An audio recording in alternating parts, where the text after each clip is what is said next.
We the best. Another one. Titi Ade. Assalamu alaikum warahmatullahi ta'ala wa barakatuh. Waanigu Maxamed Xasan YouTube ka daawanaysaana waa Titi Ade. Meel walba dunida ka joogtaan isi walba muuqaalkayga idin soo gaari doono. Niyad samee kal gacal ugu soo dhawaada channelkayga. Waa ku mahadsantihiin sidaad ula socotiin YouTube channelkayga. Fadlan haddii aad ku cusub tahay ama ay ku tahay booqashadaadii koowaad ama aad subscribe laani daawan jirto waxaan ka codsanayaa daawade inaad subscribe saarto channelkayga gambaleelka furto si ay ku soo gaaraan muuqaalada ugu dambeeyay. فيديو قال أكثر أدياده وما سنتين أنت صرنا العقد ما وفري سيد عادي لكن كده نقصه هذا مقال قصو مقال كان وحن وجهد لي دونا مقال أيام ببراه برشة صامين وين كل شيء أرنت قدر إياه فهيمه فيديو حلقة قدر وصل لجي وعدكي فهيمه وواتساب أي وصل درتي أسيجا وصوبه وح أي براه برشة كأورته حيصد يبوخ كله وهذا isqabsaday youtuber badan oo Soomaaliyeedna way ka soo falceliyeen dhamaantoodna waxay dhaliil u soo jeediyeen qadar aniga teeda markii loo yimaado aniga waxa aaminsanahay fikrad ahaanteeda iyo tala ahaanteedaba in qadar iyo fahiimo wax kasta oo social media ka dhacaya ay raali isagiin ay isku fahamsan yihiin ay isla ogyihiin ay ayaga dhaxdooda aysan dhibaato ka jirin balse bulshada Soomaaliyeed ee ku xiran social media la qaldaayo si dhaqaale loo sameeyo si horumar loo gaaro si subscribe badan loo helo bulshadana loo tusiyo wajiyo kale oo dadban markii taas haddana aan ka soo tago oo u imaado arinta qadar ee youtuberada kale ee Soomaaliyeed ay ku dhaliileen horta run ahaantii qadar macnaa dad badan baa waxay leeyihiin xaaskiisu ceebeeyay balaayu dhigay sharaftu iska qaaday sumcadii karaamadu iska beeliyay intuu ka dhacay aniga taas ma qabi aniga waxaan qabaa fikirkaas ka duwan runtii qadar in uu isdifaaco xaq buu u leeyahay inkastoo waxaan wax la isla ogyaayeen haddana markii loo fiiriyo oo taas markii laga soo tago qadar in uu isdifaaco xaq u leeyahay sababtoo ah Fahima laba video ayay waxay soo dhigtay YouTube-keeda kaasoo ay ku sheegaysa qadar in uu yahay daneeste in uu yahay qof xun in uu wada cidlo ugu tagay in muddo markay heysay wixiisii dhan markay u dhamaadeen sharcigiisii baasaboorkiisii wixiisii dhan gacanta uu ku dhigay shaqo uu helay uu ka tagay oo saas yeelay oo macnaha hadal xun uu dhihi jiray hadal wanaagsan ay ka weysay ilmo inuu rabo sheegtay adiga ma dhalaysid uu yiri wax badan bay sheegtay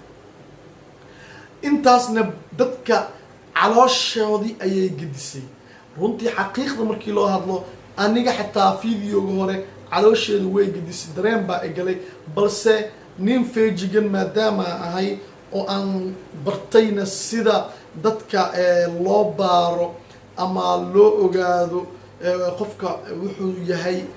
ayaa waxa ii cadaatay waxa ay ka hadlaysay in ay yihiin been sababtoo ah fiidiyooga qadar intuu soo gelinin ka hor ayaanba fiidiyo duubay oo ku cadeynayo in hawshan ay tahay wax la isla ogyahay marka intaas ay bulshada calool ku beer jilicsatay oo bulshadii dhan ka oohisay ayaa qadar wuxuu soo dhigay asigana video ay Fahimo wax walba ku sheegayso qofkana markii dhaliil loo soo jeediyo oo bulshada loo tusiyo inuu yahay qof xun oo damiir lahayn oo sumcad lahayn oo xun oo bini aadin ahayn waa in uu isdifaaco wuu isdifaacay wuxuu soo bandhigay fiidiyooyo u soo duubtay oo cod ahaa oo ay ku cadeynayso in lacag ay sameynayaan inay 100,000 inay asigana fiirsato ayadana fiirsato qaabkii ay ugu shaqeyn lahayn ay jidkeedii marayaan waxa uu kale soo bandhigay in maxaa la yiraahdaa jaamacadii asiga u dirtay ay tiri baby jaamacada gal wax soo baro aniga noo sii shaqeynayo intaas oo kaliya oo uu ka wadi inuu asiga isku difaaco walow xoogaa yar dadka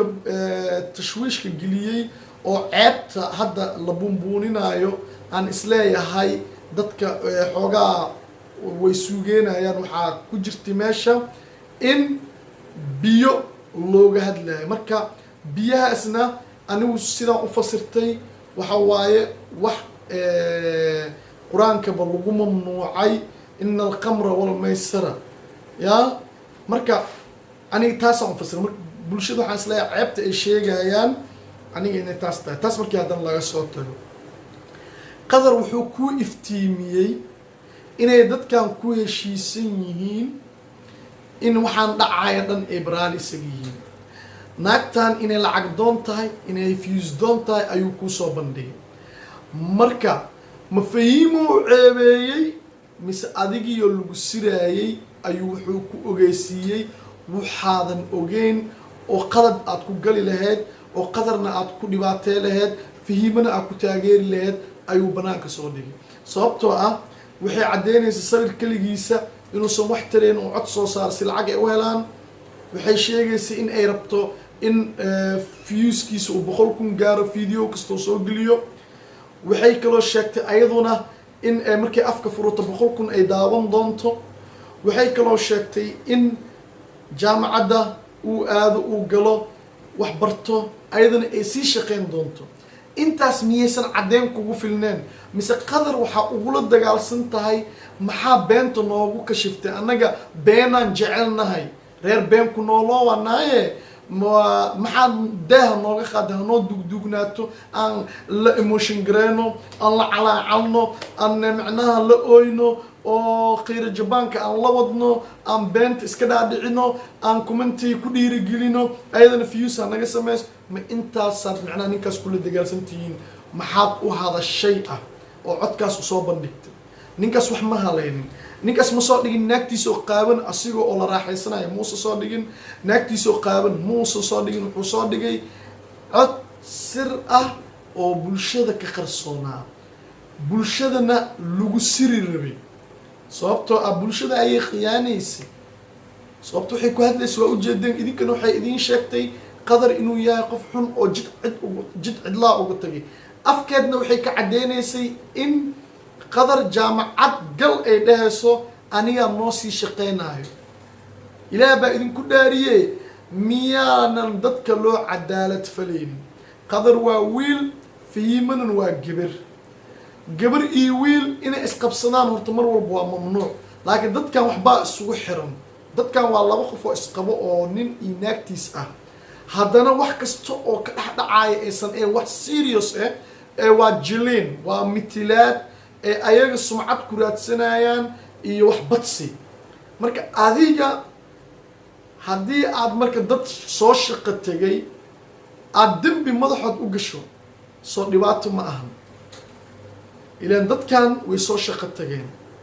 meeshaan horaa idinkugu sheegay digri islaam laguma haayo qof walba wuxuu sameynayaa wuxuu ku horumari lahaa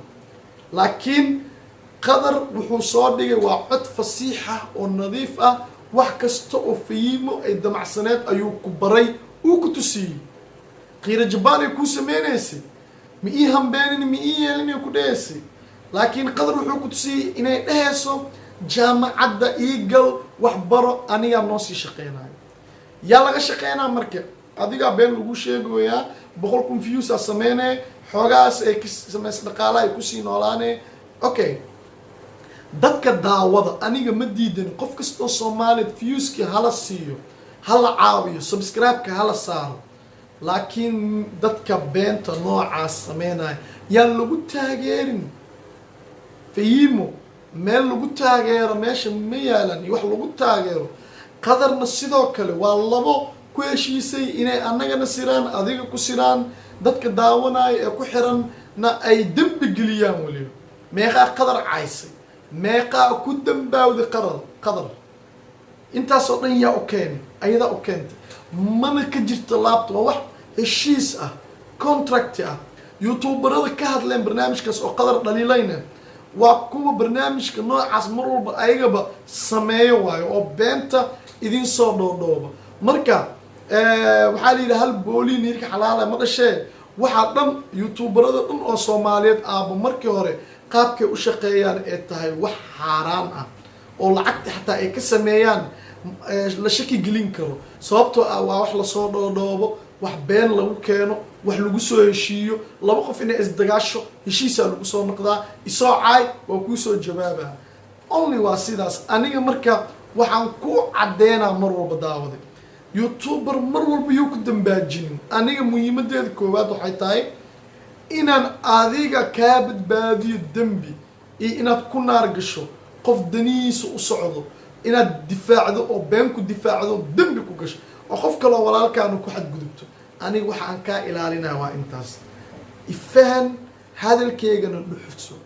muhiimaddu ma aha santiyaasha xunkaa ee aan kaa samaynayo. muhiimaddu waxay tahay inaad ifahantid ood i ogaatid si aad role model kugu noqdo beri aad tiraahdo Titi Cadde wallaahi runtiisu wuxuu noo sheegay waa saan. sababtu waxay tahay waxaan qofkan hadda aad kula diriraysaan waad ceebeysay naagtaada ma ceebeynin runtuu idin soo bandhig waa nila siraayay waxaad aragteen